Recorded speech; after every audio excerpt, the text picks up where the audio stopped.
Hello and welcome to another seminar of the Bitcoin Standard podcast. In today's seminar, I thought I would like to discuss the topic of aviation, of all things, because I think it's highly relevant to Bitcoin and the creation of Bitcoin. And I think it also carries a lot of lessons that are relevant for thinking about the impact of hard money and sound money. Versus easy money. And it is something that I discuss in my next book, The Fiat Standard, which is now available for pre-order from Saifedean.com. So just go to saifedean.com/TFS and you can pre-order a copy of The Fiat Standard now. You'll get the full draft of the book, which has been completed now. And the final printed copies will be out, and the digital copies and the audiobook will be out in December. So you can pre-order it right now from Saifedean.com. I had written a paper before becoming full-time Bitcoin. The last paper that I wrote that was not Bitcoin related was on aviation. In particular, it was the title of the paper was "Slow Down," and it argued that aviation has essentially been slowing down and regressing technically since practically the 1970s. I think there was a strong contrast in the paper between how aviation worked when it was first invented in the early 20th century versus how it works now and how it worked after the 1970s, after the move off the gold standard. And it wasn't a monetary paper at that time, it was just contrasting them, but I think looking at it through the lens of monetary economics can be very telling. So the first and most interesting thing that you find about aviation in if you look into the history is just how absolutely improbable and unforeseeable it was. In fact, we take it for granted that you can just get on a machine and cross the Atlantic in a few hours. But up until 1903, the vast majority of people in the world thought this was impossible. And I don't mean by the vast majority, I don't just refer to people who lived in technologically primitive societies who couldn't envision this. I'm referring in particular to the most accomplished scientists of the day as well as the media of the day. And so if you look at 1903, when the Wright brothers first flew, they flew in December of 1903, just a few months earlier, 2 months earlier, in October 1903, the New York Times had published a typically snarky debunking of the possibility that airplanes can fly. And it was just an article reporting on another person who was trying to make flight work and who failed. And they reported on it with their usual trademark, snarky, condescending style, which they still maintain until today.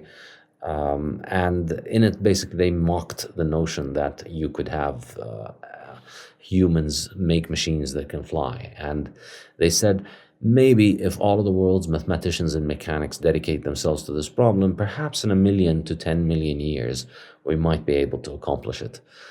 And lo and behold, it was only 2 months later that the Wright brothers accomplished this.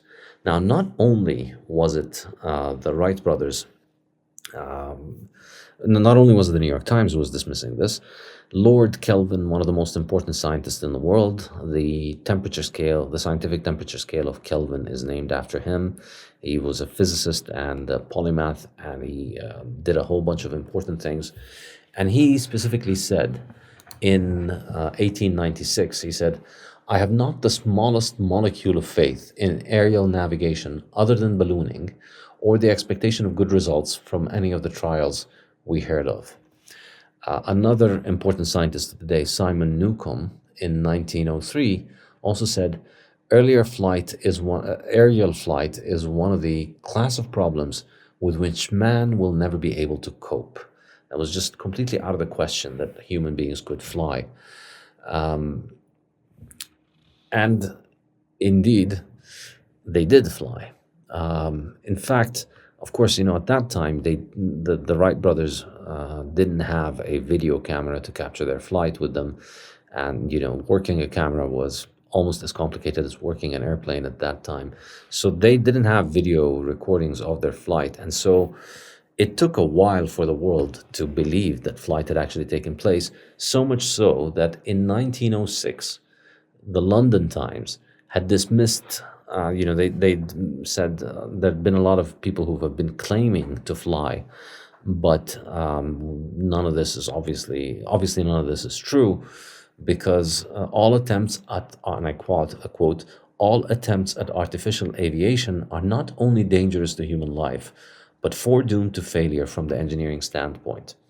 This was basically the setting for the invention of the airplane. It was something that was considered completely impossible, and everybody who was an expert on all of the things related to aviation at that time, which were viewed as experts, which were viewed as issues that related to aviation, everybody thought this can't be done, and they had very good reason why it can't be done. You need this and you need that, and we can't have it, and things that are human beings are heavy, and you can't just make a machine that will be able to lift them above the air. And all of these complicated scientists had extremely complicated reasons for why this just couldn't work. And yet it did. Now, interestingly enough, and I'm going to come back to the genesis, but this trend continued even further. So one of the Wright brothers himself, a few years after the flight, after the airplane had been invented, and then the world had taken notice and the world was beginning to copy and use airplanes, and people were starting to make better airplanes with better range that were flying longer distances. And then some people started mentioning the possibility of crossing the Atlantic with an airplane. And one of the Wright brothers said, cross-Atlantic flight is not going to happen. We're not going to be able to cross the Atlantic on an airplane. Airplanes are not made to cross the Atlantic. And yet, lo and behold, it was only a few years later that the airplane managed to cross the Atlantic. And now airplanes cross the Atlantic hundreds of times, maybe every day. It's astonishing. In 1913, he said that Alvin Wright, Orville Wright, in 1913 he said, nope, it can't be happened. And 5 years later, in 1918, it happened. So the history of aviation was always full of just people, of a majority of people who said it can't be done, and then a couple of crazy people who just go ahead and pull it off and actually make it happen.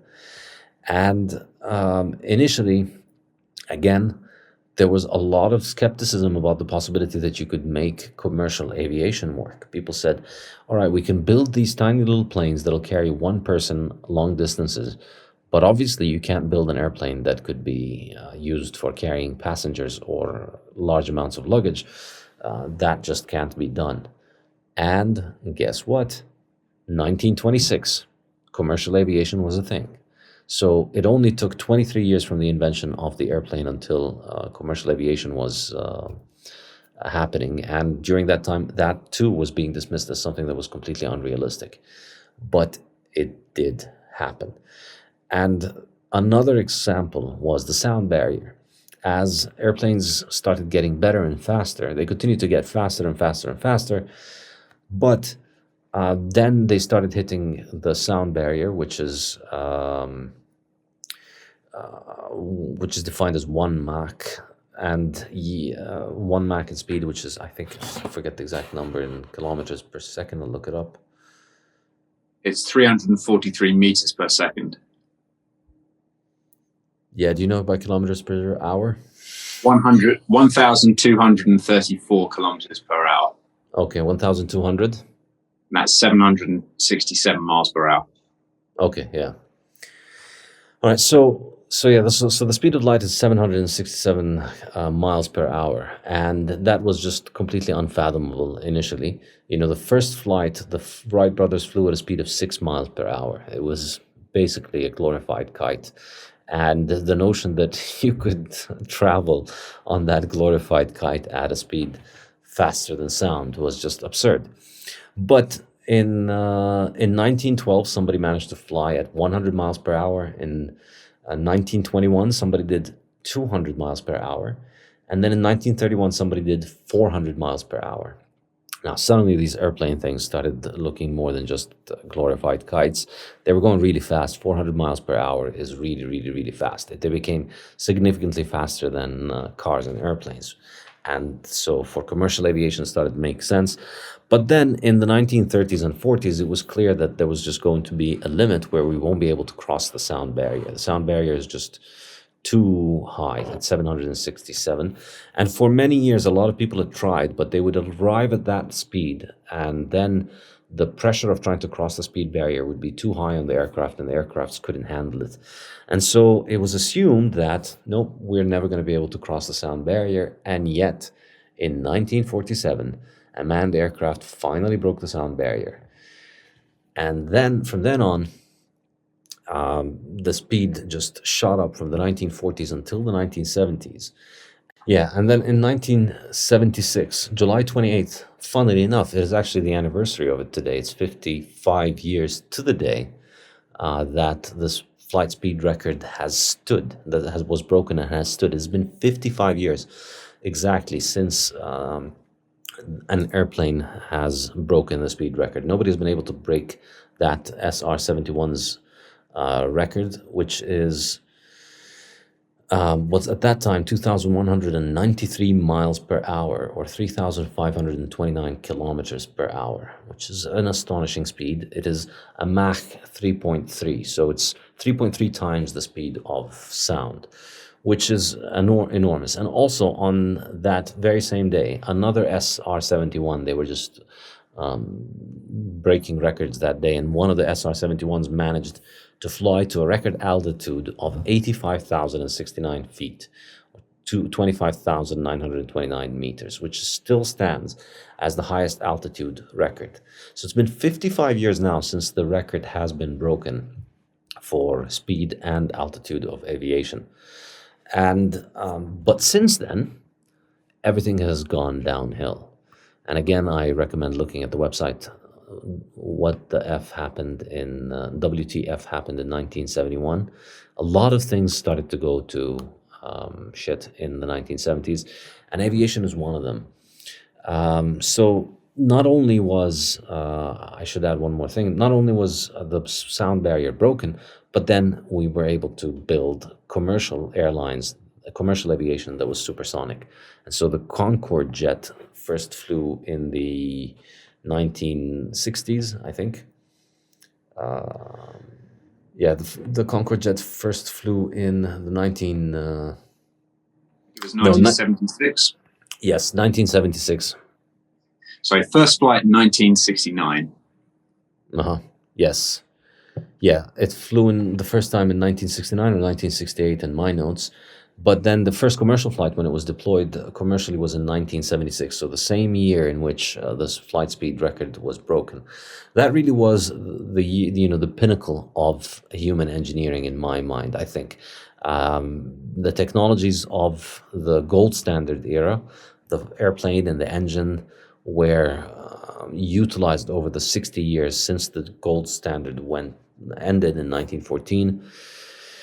And by 1971, basically, the final move off gold had just caused us to continue to degrade technologically. So 1976, this is engineering, so there's a long lead time. So in the 1950s and 60s, they were working on making supersonic flight happen commercially. It happened in 1976. But here's the interesting thing. Since then, it hasn't happened again. It's now been 55 years since the Concorde was introduced, and there has not been a faster commercial airliner introduced since then, which is quite astonishing when you think about it. There's really no reason why we shouldn't be getting faster and better at doing all of those things. And in fact, not only have we not made a better Concorde, but also we've decommissioned the Concorde. There is no Concorde anymore. You can't fly a Concorde. And it's pretty astonishing when you think about it that people could cross the Atlantic faster in the 1970s than they can today. It's something that people don't like to think about because, we like to think that everything is great and progress is amazing and everything today is better than it was yesterday. And, sure, when we cross the Atlantic today, we have amazing plastic toys in our hands and iPhones that have incredible games on them and incredible screen resolution, and we can broadcast our thoughts to the entire planet. The telecommunication revolution has been amazing. Still doesn't change the fact that you could cross the Atlantic in 3 or 4 hours back in the 1970s. Now you need 7 or 8 hours flying in subsonic airplanes, which is also quite interesting.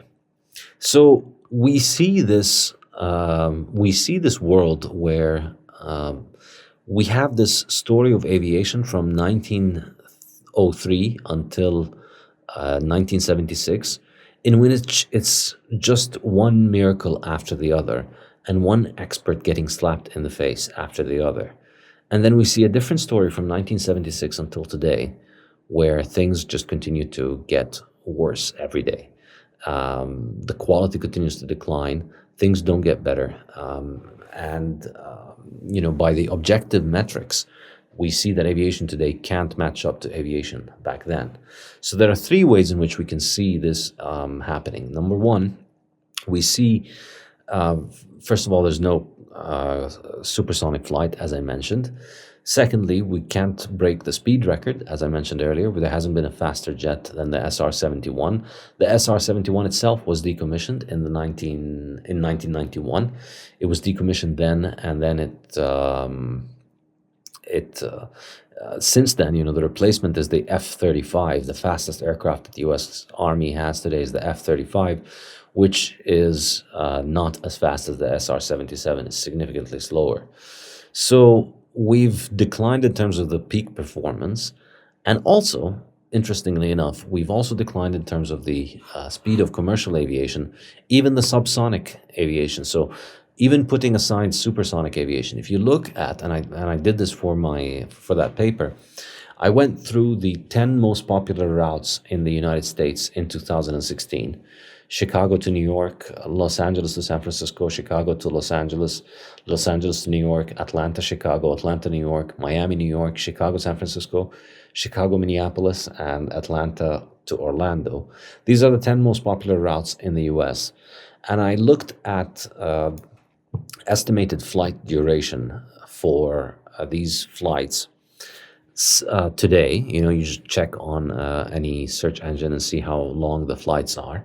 And so I wrote the time in minutes, and then I found airline schedules and airline brochures from the 1960s and 70s. In particular, I looked at 1969, 71, and 72. These were the years for which I could find data for these routes. And I looked at the expected time for these flights back then. And it was a really interesting exercise. And what I found is that, and I did it for both legs of the flight, so Chicago to LA and then LA to Chicago. And then you look at the times and you see every single one of those routes is now slower than what it was before. The expected time for each one of these is slower. In fact, today, the average route in 2016, not today, this was 2016 when I did this, is 18.45% slower than what it was in 1969, 71, or 72. So 50 years later, or a little less than 50 years, 47 years later, airplanes are going 18% slower. Commercial airlines are taking longer to get there. And the reasons for that are, I think, twofold. First, now there's an emphasis on fuel efficiency in flight, and so they're telling the pilots to try and fly not very fast, but fly at the most fuel efficient level.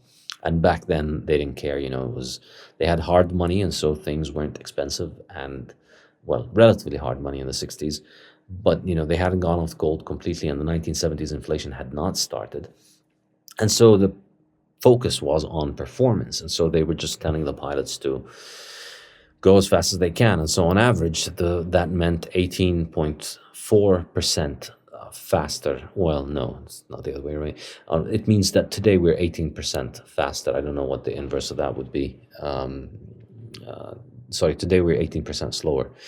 So And I think the other aspect of it is that airports today are more crowded, and so getting your airplane off the gate and from the gate to takeoff now takes longer because airports are much more crowded.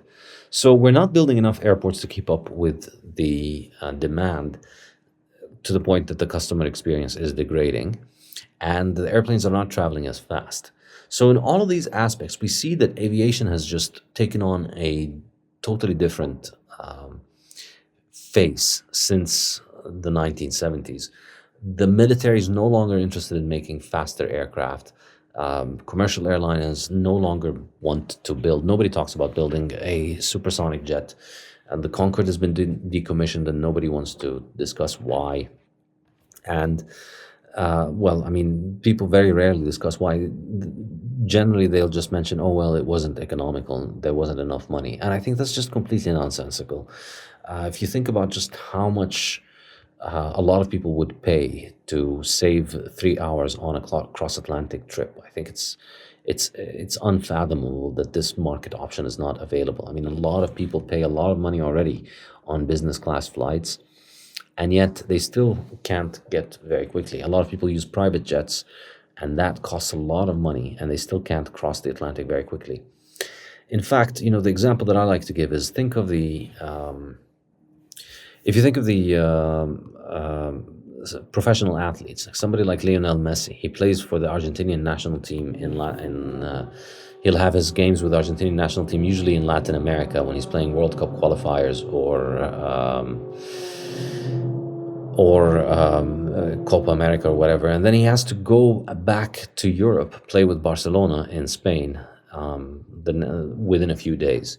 So you're talking about somebody who's getting paid tens of millions of dollars a year to play football, and spending time on an airplane is not good for him. It can make him exhausted, and it compromises his performance. It's well known as an issue for football players. Just imagine how much Barcelona FC, his club, would be willing to pay for flights that could take him from Buenos Aires to Barcelona in 3 hours or 4 hours rather than 8 or 9 as it currently stands, I presume. So I'm sure there's a lot of money for it, and the Concorde was profitable. It wasn't losing money. It was a political problem, and this is, I think, this paper was written in 2016 before the Corona hysteria happened, but I think it touches on something that we see, which is just the triumph of the Karens, the triumph of the negative people who just want to stop you doing things because it gets their knickers in a twist for some stupid reason or the other. And so with supersonic flight, there was a lot of campaigning and a lot of bad publicity around it because people were just uncomfortable with the fact that it was burning so much oil to cross the Atlantic. And so environmentalists were widely opposed to Concorde. And that was, to a large extent, helping drive the companies that had built it, which was a consortium, a British and French consortium, and it was commissioned essentially by British Airways and Air France. So those two companies basically got taken over by managers who were not interested in continuing to work on the Concorde. They didn't want to improve it. They didn't want to build new ones, and they just decided to start decommissioning them. And the track record, I think, also is not an excuse. Yes, there was one accident with the Concorde, but if you measure the track record, it still has a better track record than other airplanes, which have accidents all the time. Well, not all the time, but the Concorde operated from 1976 until 2000, and I can't remember, sometime in the early 2000s, so that would have been about 25, 30 years or so. And it had one accident. That was it. During that time, regular airplanes had many, many more accidents. Now, the interesting thing is, if you compare this kind of mentality of the Karens, and also the listen to the experts and listen to the science mentality, which is, people are happily flying on airplanes and they're happily paying for the experience. And then an expert comes in and says, oh no, actually, you can't fly this because, that's bad, that it burns fuel, and burning fuel is going to boil the oceans and it's going to cause the planet to fall apart, or whatever is the latest hysteria. And it's quite amazing, because what triggered this entire discussion today is a tweet that I saw yesterday on Twitter. Obviously, it's a tweet from Paul Graham, who is from Y Combinator, a startup funding company. And Paul Graham is, by all means, a very intelligent person who's built a lot more companies and financed a lot more companies than I ever will. And I will confess and admit that, it is kind of awkward for me to be dissing him when he's built probably a lot more than I ever will build in my life.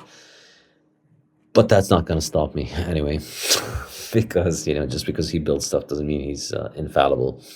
But I think his tweet was quite informative of this kind of mentality shift that we see. Because what he was saying is, if you think you don't trust scientists, you're mistaken. You trust scientists in a million different ways every time you step on a plane, or for that matter, turn on your tap or open a can of beans. The fact that you're unaware of this doesn't mean it's not so. Which I think are three very interesting examples to use about why to trust scientists.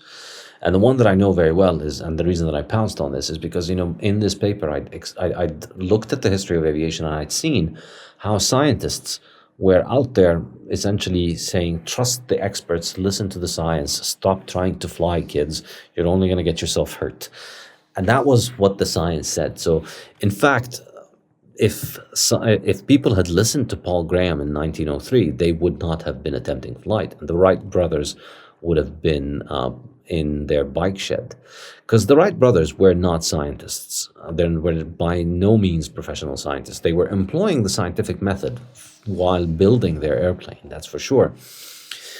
But they were high school dropouts who were bicycle mechanics. They had a bicycle shop. That's what they did. They worked in building bicycles, and in their spare time, they took a bunch of the bike material and figured out how to try to build an airplane. And they would go to a field outside their town, and they'd try and make the airplanes fly.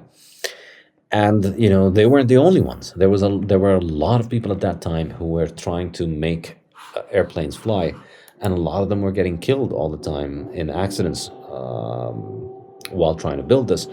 But it was only because they didn't listen to the science. In 1903, Lord Kelvin was saying this is impossible. Newcomb was saying this is impossible. The New York Times was debunking the possibility of flight and using sophisticated physics to explain why, all of these idiots trying to fly in North Carolina and Ohio and all of that are doomed to failure. It was all. It was all the scientists agree. And so you had to be a heretic to go and try and make an airplane fly. And thankfully, back in 1903, we had a lot of heretics. And I'm sure if we looked into all kinds of other inventions that were taking place at that time, we would find very similar stories. We'd find the experts saying, no, this can't be done. I tried to do it. It didn't work because of X, and therefore it can't be done. Stop wasting your time, you stupid little kids, and just listen to the science. And then the kids go ahead and build it. And in fact, the examples are numerous. And I think it's very telling that this kind of mentality was not successful in getting people to shut up and stop trying to do crazy things back in 1903, but it has been very successful recently, since the 1970s, in shutting people down. And I think the fact that somebody as creative and as intelligent as Paul Graham falls for this scam, I can think of it as a scam, is very telling. I mean, this is somebody who's really helped, he has this sort of vision. I don't really know what his track record is exactly like, but I'm sure he's financed companies like Uber and Airbnb, which is quite disruptive, to take a chance on a company like Uber. I'm not sure if he was actually involved with that, but maybe Facebook as well. But, to be an early investor on something like this, to put a lot of money into financing a company like that, Obviously today it looks like it was a no-brainer. If everybody thinks, oh, if I knew about Uber back when he knew about Uber, I would definitely have invested and I'd be rich too today. Maybe, maybe not, but there was another 1,000 companies like Uber that you had to sift through in order to find the Uber and invest in it. And now, in hindsight, it's easy to see that Uber is successful and was a good investment. But back then, it didn't really make, there was another 1,000 ideas that could have been successful and they didn't. So it's not very easy to pick those things. So this is clearly somebody who's been very successful at the job of a VC, which is a truly visionary job. You look at the world, you look at the hotel industry, for instance, and you think, yep, this is how it works. We've had hotels working for so many years, and this is how it's done. But I think we can improve on that by adding more, by having people host people in their own home. We can make a lot of efficiency improvements, and that would be extremely valuable. This would be a multi-billion-dollar company. So it takes a lot of courage and a lot of vision to do this. And yet, he still thinks in terms of listen to the science. The scientists are saying things, and you should just listen to scientists, and you should trust scientists. And of course, it's no coincidence that he happens to be also one of the people who has been extremely hysterical about coronavirus. And he's got a famous tweet he keeps retweeting about the nature of exponential growth is such that the best time to panic is when it's too early. Which is pretty ironic that he's still proud of that statement now, because it's been 18 months and people are still panicking. And, they panicked early and they're panicking late, and they're still panicking just because the science says you should panic. And I think there comes a point where you need to be a little bit more critical in your thinking and employ a little bit of Wright brother thinking, and just think, yeah, you know what? Panicking hasn't helped anybody. All of the stupid things that the panickers have asked people to do have been counterproductive, likely. What does actually help is not panicking, not losing your mind, maintaining your health, eating well, getting sunshine, getting exercise, staying strong, staying healthy. That's going to help you much more than anything else you could do. And but of course that's not very popular in Silicon Valley, because a lot of people are going to have a lot of ideas about how to milk the corona hysteria for profit. So and a lot of people have the even though they're very creative people, they still have the listen to the science bug. They've still caught that. And that, I think, is very, very interesting. I think you cannot separate that from the distinction between hard money and easy money. And I discussed this in the Bitcoin Standard briefly, where I talk about just the amount of innovation that happened in the 19th century. You think about it, the things that the gold standard gave us. It's one of the most ridiculous things that Keynesians say is, well, if we didn't have monetary expansion, if we didn't have inflation, we wouldn't be able to finance so much innovation. Look at all the innovation that we have. And in fact, look at all the innovation that we have. Look at all the most important life-changing technologies that we have today. They were all invented under the gold standard, almost all of them. The telegraph, the phone, and the computer as well. The predecessor to the computer was invented back in the 19th century. The airplane, the car, the elevator, the subway, and an enormous number of medical inventions and all kinds of other inventions were invented in that golden period when the whole world was on a gold standard, in the late 19th century, basically. Well, the mid-19th century, late 19th century, also early 19th century as well. But it was invented by countries that were on a gold standard. So how did all of those people manage to make all of these inventions without an inflationary money printer to give them money? Well, the answer is because there was no inflationary money printer to give them money. That meant two things. That meant that there was no inflation to finance people like Kelvin and Newcomb to go around and shut down aviation and ban it and make it illegal because it is dangerous, because they didn't have a lot of money, because there was no magic money printer that could finance all of the Karens and the negative Nancys who would want to shut everything down, on the one hand. And then on the other hand, the fact that you had a hard money means that people like the Wright brothers, two bike mechanics, could, in their spare time, on their weekend, with their savings, invent airplanes. It's mind-blowing. When was the last thing you invented an airplane? When was the last time anybody you know invented something like the airplane in their spare time with their own savings? If you think about it, they weren't financed by VCs. They weren't financed by inflation. They didn't get a massive loan from the bank in order to invest in the airplane. They built the airplane first. They flew first. They made it work, and then they looked into commercializing it and making money off of it. And they did. But it's very different from how things happen right now. Because right now, think about the possibility of inventing something. It's going to require you to take some serious time, and it's going to require some resources. And the vast majority of people don't have any resources. They don't have savings that they can just put into things. Most people live hand to mouth, basically. A lot of very rich people live hand to mouth. There really are people who earn a 7-digit income, and they still live hand to mouth. And they spend everything they earn, and they barely have any savings.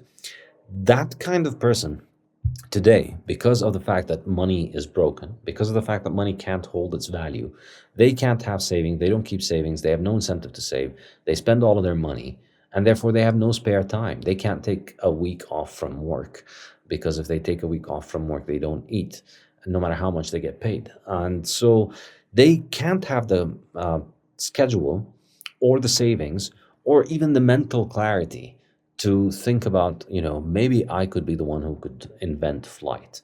They don't have the kind of luxury and freedom to just ignore what the New York Times says about flight, because who cares about what the New York Times says? There are a bunch of people sitting in an office in New York writing. They don't know about what it would take to fly something in a field in North Carolina. But that kind of mentality is what was existing in the gold standard era. This is how the telephone and the telegram and all kinds of amazing inventions were invented.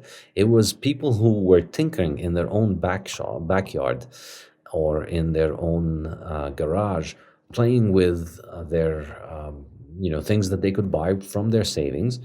And the vast majority of those people were failed at building the things that they wanted to build. The vast majority of people who tried to build the airplane failed. But some of them succeeded, and the ones who succeeded changed the world. So that kind of optionality of people being able to have savings and being able to use those savings in order to in order to invest in something that they like and then come up with an incredible and new invention, I think this is much less likely to be seen today, because you see most people are just stuck in office jobs having to pay their bills because nobody has savings. And on the other side, the flip side of the coin of you not having savings is that wealth is allocated by fiat, by the government that owns the printing press, and it gets allocated to the Lord Kelvins and the Simon Newcombs, who go around and tell you, you can't do this, you can't do that.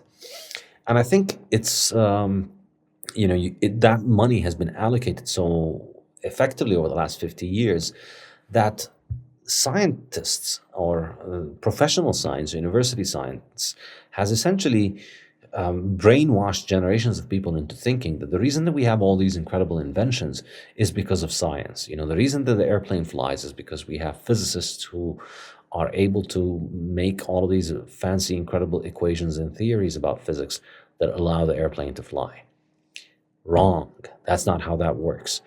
Physics was completely settled. The science was settled in physics that airplanes can't fly. They had their equations, they had their models and theories about it, and it was clear among all the physicists that lived in 1903, or maybe not all, but I think a majority of them would have agreed with Lord Kelvin that this is just not going to happen. And it wasn't the physicist who built the airplane. It was the Wright brothers. The Wright brothers were bike mechanics. They were the ones who didn't listen to the experts. They did not trust the science. And that's why we have airplanes today. And in fact, I really very strongly recommend a book by Terence Kealey that is called The Economic Laws of Scientific Research. And it's a really, really, really important book. And I quote this in the Bitcoin Standard. I mention it in the Fiat Standard. It's a really powerful book. Kealey is one of the very few British professors who is not government financed. He works at Buckingham University, which is one of the last remaining private universities in the UK. And not being a fiat professor means that he has very different perspective on things than most fiat professors. And this book is absolutely mind-blowing. So he discusses the Industrial Revolution and how the Industrial Revolution came about. And of course, the thing that you hear about from your university professors, from your fiat university professors who are financed by their government and who speak in the official name of science and who can issue declarations on things, they will have you believe that the reason that we have the Industrial Revolution is because of the advancement in chemistry and physics. In fact, the reason that we have the Industrial Revolution is because of barely literate ironmongers and technicians and workers who got their hand dirty and were just trying to solve problems in the real world. They were trying to make things better for themselves.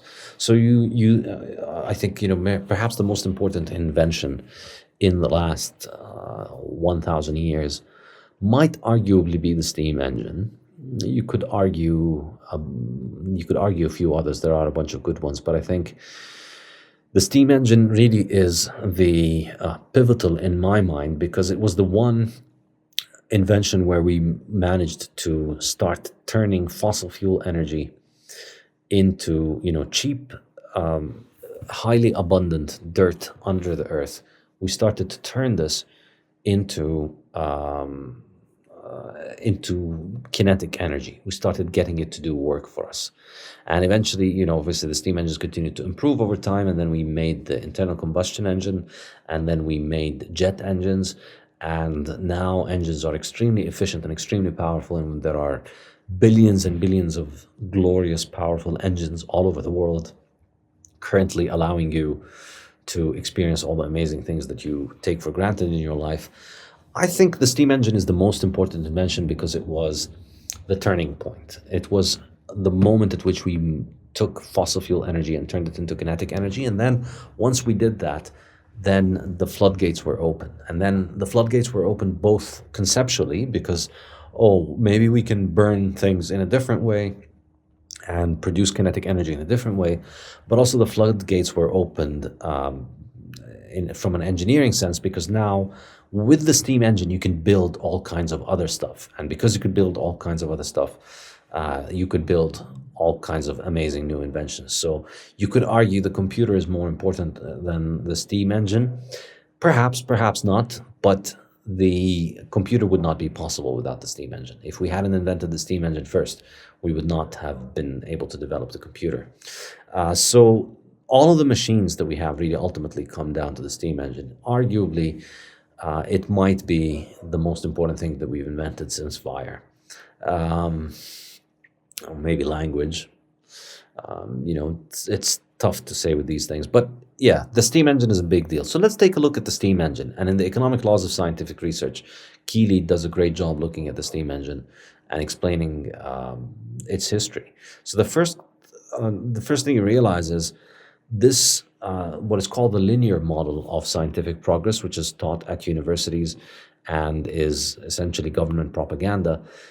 It argues that, you have the smartest people in any society gather in a university, and then they talk to each other and come up with theories, and they develop a scientific knowledge, and then they use that knowledge in order to bring about improvements in practical products, and then they communicate these to people who work in professional sides of business, in business and building products, and then they start developing these new technologies.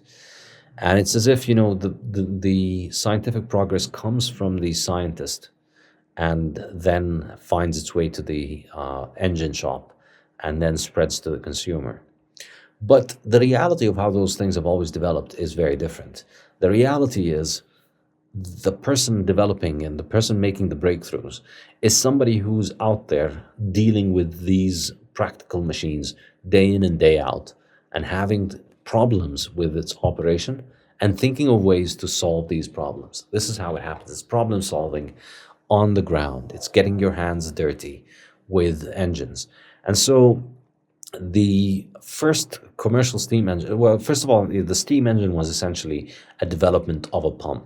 Pumps had existed and people were using pumps, and then they started adding more and more features to it. And then at some point, it's not very clear where we draw the line between pump and engine, but at some point we start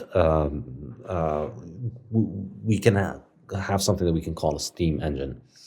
And so in that case, we see the we see that the first commercial steam engine, the first steam engine that got bought by anybody with the purpose of with the purpose of using the steam engine for productive work, was produced by a guy called Newcomen. And Newcomen was a barely literate ironmonger, Simon Newcomen. This was in the 18th century, and he couldn't really read. He could barely read and write, and he'd never met a scientist in his life. He had never met a scientist. He'd never been to a university. You're talking about essentially low class, low pay worker who was out there dealing with pumps all day. And he was an ironmonger, so he knew how to turn iron into different shapes and make different things out of it. And, you can get into the details of how he did it, but at some point he figured out that this could be a very useful thing. He did it, he built it, and it was so useful that a lot of people wanted it. And he built 300 models of this thing. There were 300 Newcomen engines that were deployed in different places across England when he did it. Nothing happening in the universities of England had anything to do with this. This was just basic, ugly technology on the ground, and the scientists had nothing to do with it. James Watt, who is usually credited with being the inventor of the modern steam engine, because he really built the thing that is closest to what we have. Although I think arguably his role is likely a little overstated, and his role is due to the fact that he was the first one to patent, I think, the engine, and in the process he ended up slowing development in the engine by being a patent troll and preventing people from building their own versions and so on. But in any case, James Watt was not a scientist. He's had the watt unit of power named after him. So when you hear the word kilowatt hour, that watt there is from James Watt, the inventor of the steam engine. And he was a technician at the University of, I think, Glasgow or Edinburgh. He was a technician, he was not a scientist. And after he invented the steam engine, he was asked whether he had benefited from or whether he was inspired by the equations of Richard Boyle or some other scientist or the other. And he said, nope, that had nothing to do with it. I was just in the workshop and I figured out how to build things. And I think this is really very telling. You look all around through the history of science and technology, and there's a good book on this that is called Serendipity by Robert Merton. People might know Robert Merton from the Long-Term Capital Management Fund, which blew up. And he has the Nobel Prize in Economics because of his work on the Black-Scholes model, which blew up and caused a huge disaster. But that's his father. His father was a sociologist, and he wrote this book called Serendipity, which was actually a very interesting book. And it shows just how much of scientific discoveries and technological innovations happened like that. It was just people playing around with things, and then they discovered that, oh, wait, look, this thing can do that. That sounds like it might be useful. Or people trying to find a solution for a problem and then chancing across another technique for doing it, which ends up being useful for something else. So a lot of it is serendipity, and it's not, and it really defies the thing that we usually hear from universities about this just being, the linear top-down model where government finances scientists, scientists produce important research. The important research is then applied by engineers into their workshops in order to build products, and then the consumer benefits from it. It's entirely the other way around. The engineers are working at serving the consumer and are constantly receiving feedback from users in terms of, this is good, this is bad, I don't like this, I like this, could you make this faster, could you make this bigger, could you make this more powerful, and they're constantly trying to improve. And from these attempts, the vast majority obviously fail, but the few ones that succeed get copied by everyone and change the world. That's how things worked under hard money. So Kealey's book is incredible because it explains just how much this has been the case for scientific innovation, how little role has been played in the Industrial Revolution by scientific theories, and how much of an important and how little of a role was played by government financing. In fact, Britain, which witnessed the Industrial Revolution, had exactly zero public funding for science. Public funding for science did not exist before 1914 in Britain. It was exactly in 1914, with the start of World War I, and when they went off the gold standard, that they started saying, oh yeah, we need to have the government finance education. We need to have the government finance science.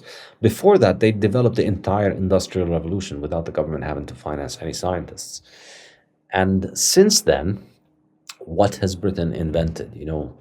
What has Britain really done in the past 100 years since going off the gold standard? And how does it compare to what Britain did in the 200 years before that on the gold standard? So we have the steam engine and an infinite number of enormously important and useful products back then in the past 200 years. And what do we have in the last 100 years?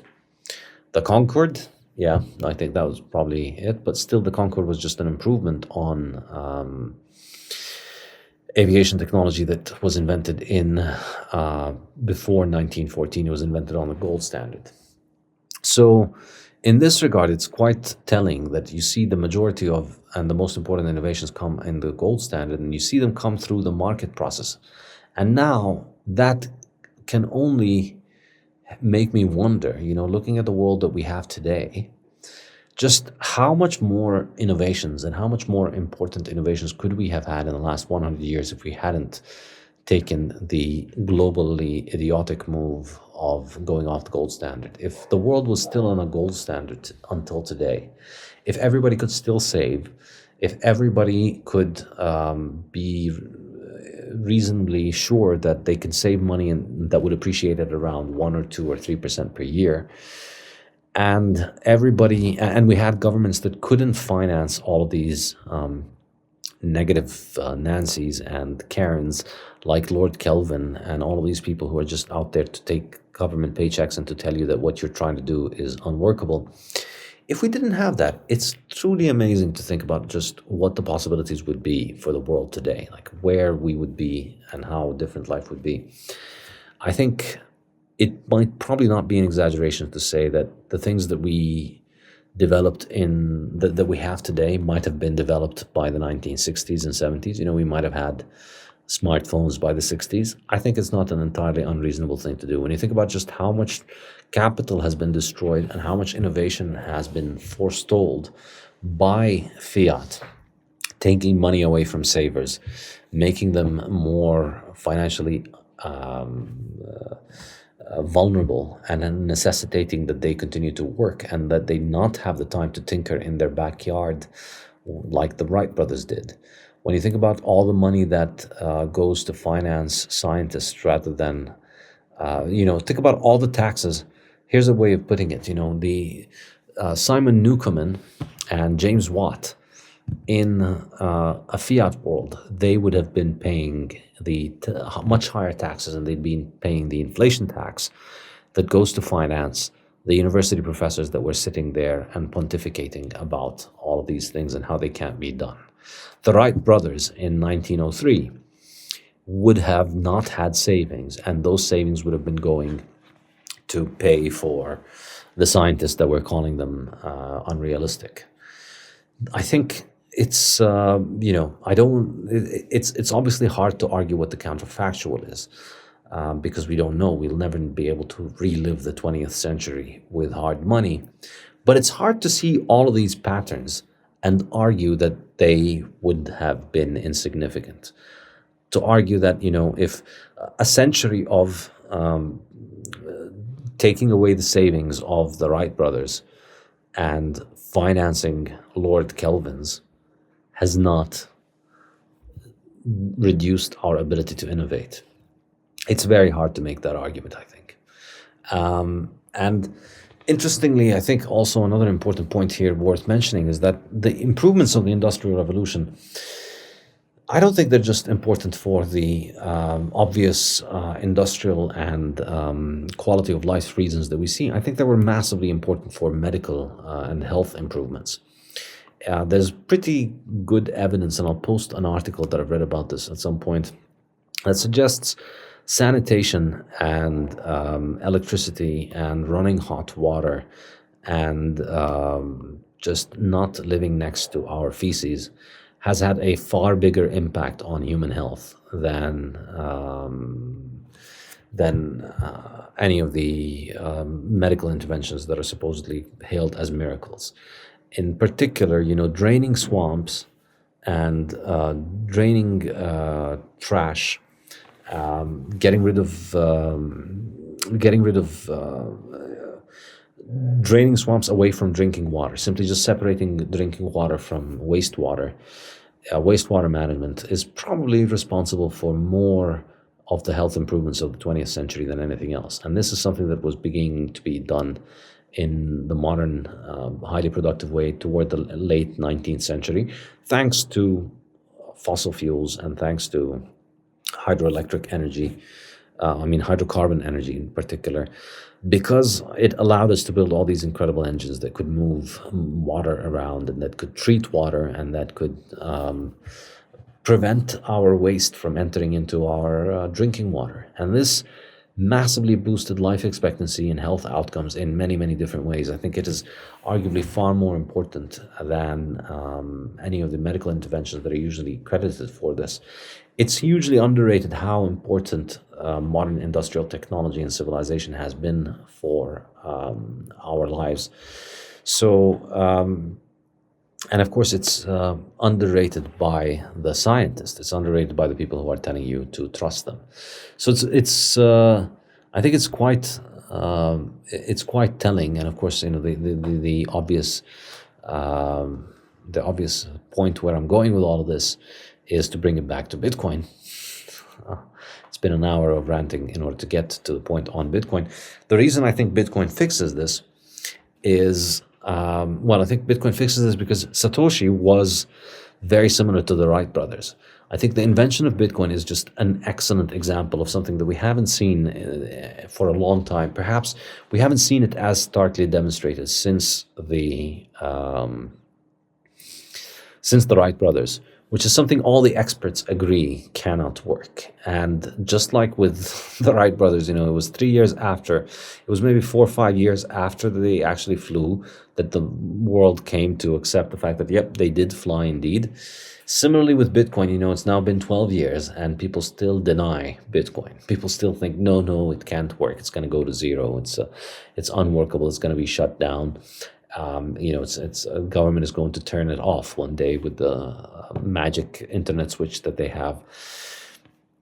It's really very similar. If you look at the deranged no-coiners and the hate that Bitcoiners get and the hate that Bitcoin as a concept gets, it's very similar to aviation.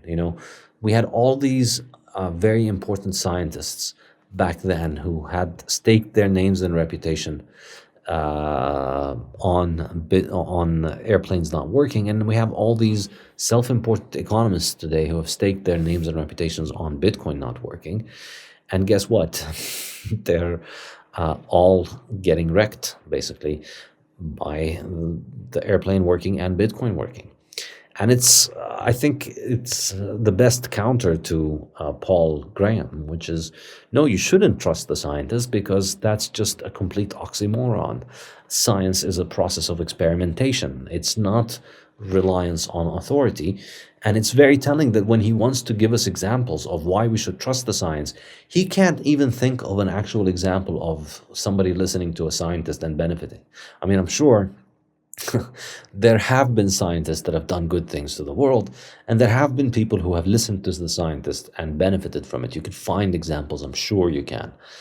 And yet, when he wants to come up with an example, the example that he comes up with is something that is the exact opposite of listening to the science. The airplane was only possible because people didn't listen to the science.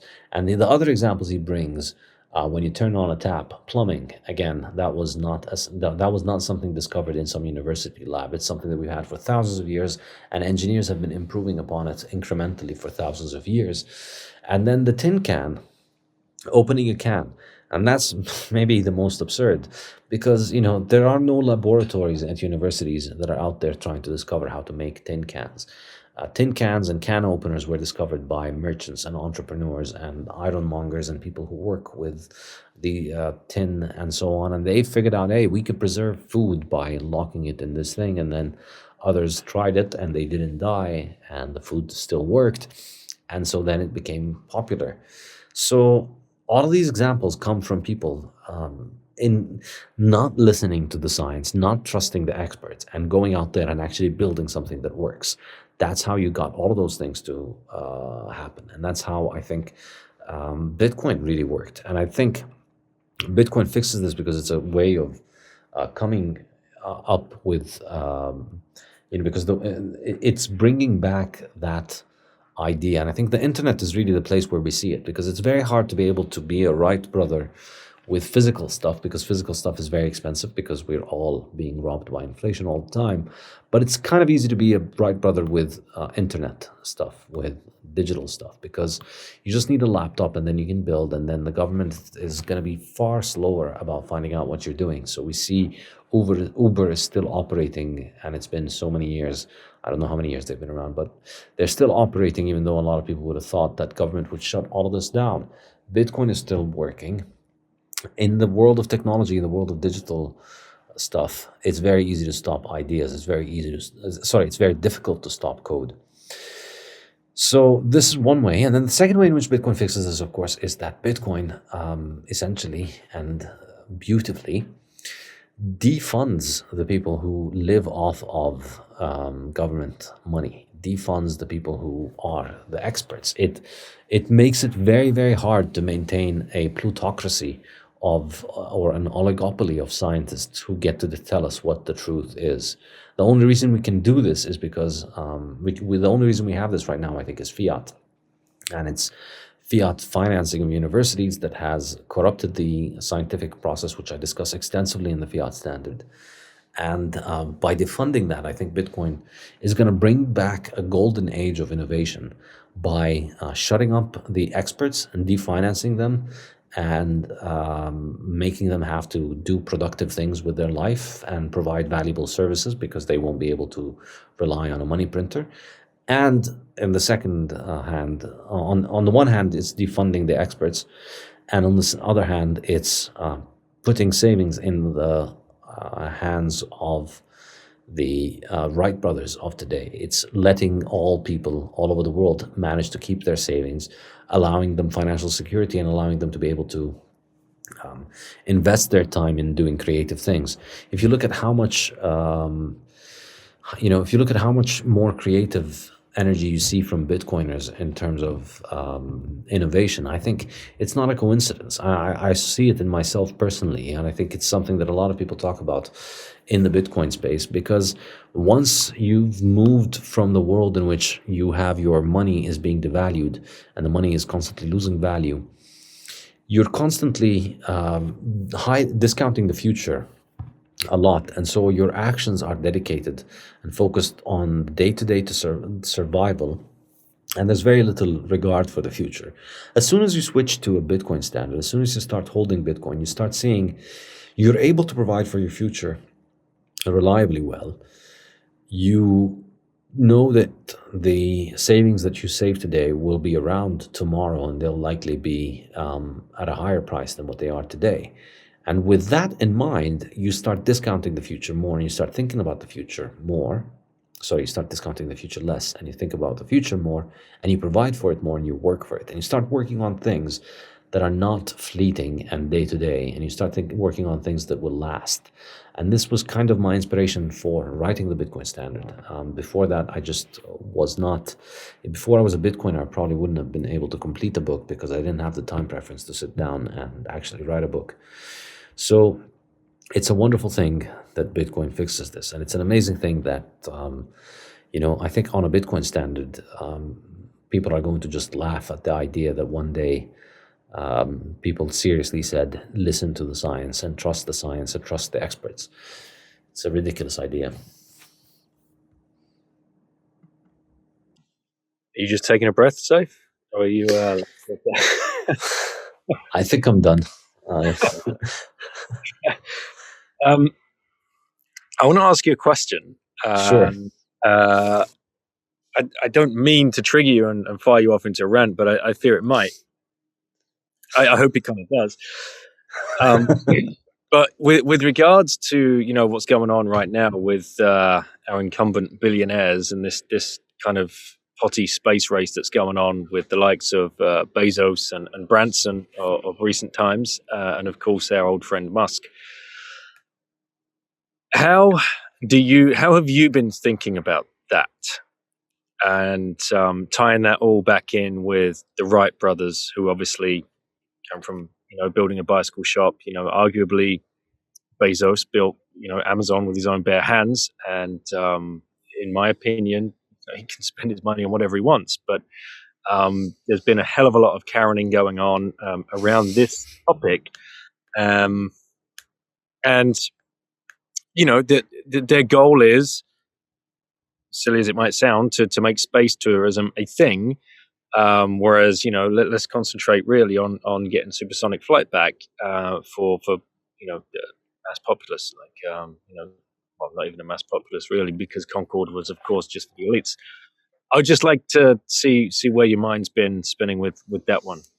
Yeah, I think I agree with you. I think it's well, first of all, let me just say, I don't care about how they spend their own money. I'm very happy for them to launch themselves into space or under the sea or do whatever they want with their own money. However, it's not their own money. These things are government-supported entities. They get a lot of money from NASA and from all kinds of government agencies, which is essentially the only business model that Elon Musk has come up with some fancy story. And in this case, the same people who think, oh no, the concentration of carbon dioxide on Earth is rising from 0.028% to 0.041%, and that's going to make Earth uninhabitable. And that's why we need electric cars in order to stop emissions, even though electric cars probably make more emissions. These same people will also tell you, yep, we need to move to Mars, where CO2 concentration in the atmosphere is 95%. So the Earth on which we've lived for God knows how many thousands or millions or billions of years is going to be made inhabitable by 0.04% CO2. But Mars, which we've never been to and has enormously high temperatures, is going to be made habitable with a CO2 concentration of 95%. So clearly, this isn't very coherent and consistent, and it's just meant to attract government subsidies. So SpaceX lives off subsidies, and Tesla lives off subsidies and carbon trading scams. But so I don't begrudge them doing whatever they want with their own money, but I think it's and I wouldn't mind people getting into space tourism. I don't think it would interest me, to be perfectly honest. I mean, even if money was not an issue, I'm not sure I'd be interested in taking a rocket to space. I would probably consider it only at a point where it becomes highly safe and secure and has been tried commercially. And it's kind of a rule of thumb I have with aviation as well. When I wrote this paper as well, I was looking at the safety record of aviation, and I do mention that safety of aviation has in fact gotten better over time. But the way that it has gotten better, what I find interesting is it's gotten better with commercial aviation, with airliners. But what it has a terrible safety record is private jets and helicopters. That has that is actually quite risky, and I think the reason for that, in my opinion, is that it's when you're flying a commercial airplane, you're flying between say two airports. You're taking one airplane between two airports. The pilots and the co-pilot will have almost certainly been on this route before, and they will have known they will have done this same landing and the same takeoff before. They have communicated with the same communications tower. Both of the airports would have handled this airplane before. So everything has been done before. Everything has a checklist, and you have a massive operation where hundreds of people in both airports and on the airplane, everyone from the steward to the pilot to the gasoline people filling the gas, everybody has been doing this job as a routine, where they have checklists and they do it for a living, and they turn up and wake up every morning and do this thing professionally. This is what I like to handle my business to. This is what I like in all things. I think getting in a taxi is probably safer than driving, because the taxi driver is somebody who's been driving for most of their life, much more than you have, and has better experience with it. And I think the same is true in terms of commercial airplanes. So for me, if I was around when airplanes were invented, I'd like to think that I wouldn't have been a negative Kelvin and telling people that it wouldn't be done. But I think I would have been a bit negative about getting onto an airplane. I don't think I would have gotten onto an airplane until the 1930s, even if I'd known about them from 1903. I think I would have had to see commercial aviation take off, and I'd have to see an illustrated high track record, and who knows when I would have done it. So in this case, it doesn't really interest me so much until perhaps it becomes really widely commercially deployed, that it's a matter of routine.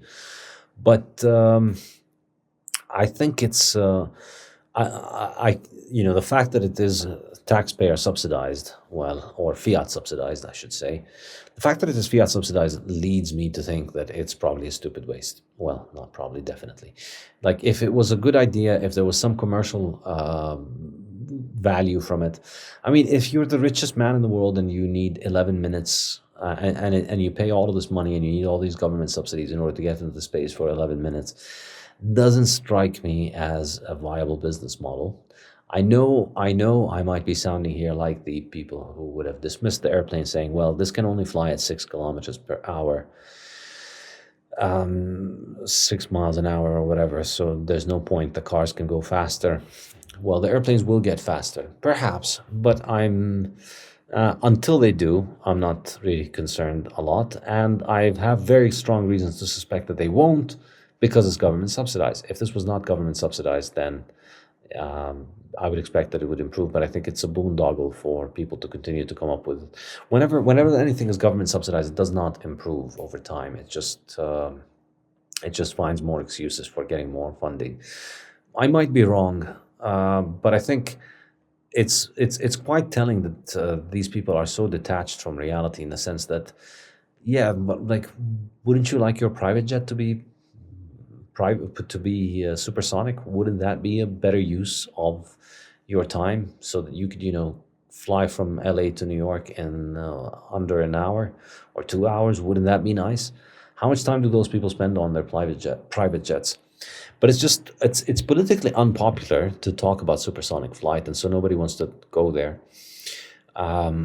Somehow they managed to make space more politically palatable. I guess a lot of space, but another point is that it's been 50 years since we got to space, or 60, 70 years since we got to space, and it's still pretty expensive. It's still at the level where the world's richest man can do it for 11 minutes. Maybe it's just not as technically feasible as many space fans would like to think. And there is a large element of, the I fucking love science cult to space fandom in general, which I find kind of distasteful, which is, people just LARPing science at home, watching TV and hearing what scientists say on TV and then thinking that they're on team science. It's a more pathetic version of being a sports fan. And I say this as a sports fan myself. But at least with a sports fan, you do enjoy the experience of watching the game with people and talking about it with people, and there is an element of that. Well, you kind of do that with space, but I think in space it's kind of like you think that you're one of the players on the team just because you're watching. But But yeah, I'm definitely not on the on the viewpoint that this is a waste of resources, and we shouldn't. They should be paying their taxes instead of going to space. I don't care what they do with their money. In fact, I'd like a world of a lot of very rich people trying all kinds of outlandish and crazy things, because that would bring us amazing output from it. But I think I'd much rather not have a world, in a fiat world. You have Bezos and Musk and a few crazy billionaires being able to afford this, while everybody else is a wage slave in a 9-to-5 job. I think in a Bitcoin or gold world, Bezos and Musk would be relatively far poorer to the average wage slave, who wouldn't be a wage slave, who would most likely be an entrepreneur and an owner of capital who had spare time. And then instead of a couple of hundred billionaires trying crazy things, we'd have a couple of 100 million people trying crazy things with fewer resources, but a lot more variation. And I think that would provide us with a lot more richer outputs. There's just one thing I want to pick up on there, what you said, because I don't think anyone's really done your level of risk analysis of flying a commercial airplane to a private jet or anything else that you seem to look into. You've clearly, talking about yourself there, you wouldn't expect someone like you to be an early adopter of anything, as you were explaining. But yet here you are. You wrote the Bible on Bitcoin. You are completely convinced on Bitcoin. You've clearly gone down the risk analysis hole of Bitcoin. I think anybody listening at this point should. Well, I guess the way to square that is the fact that I was actually pretty late to Bitcoin. I heard about Bitcoin pretty early. I think I don't even remember when I first heard about Bitcoin. It was either 2010 or 2011, and I had the smart ass, not early adopter viewpoint for a very long time before I took into it. So. This might have saved my life in terms of getting into crazy experimental technology in certain ways, but it was definitely also a very expensive mistake by getting into Bitcoin late. I'm earlier than most people for sure, but it's I think the time from hearing about Bitcoin to actually buying your first Bitcoin for me is exceptionally high, which is painful reminder of my pig-headedness and how expensive it can be. Love it, mate. Excellent. Cheers. All right. Well, I think unfortunately we're running out of time. I need to get going. So I can't really take many more questions for now, or any more questions. I got to run. But thank you very much, guys, for joining. And I will see you next Monday, where we will have Paul Saladino, I believe, in the seminar, right, Peter? Yes. So we'll be discussing the carnivore diet with Paul. All right. See you guys.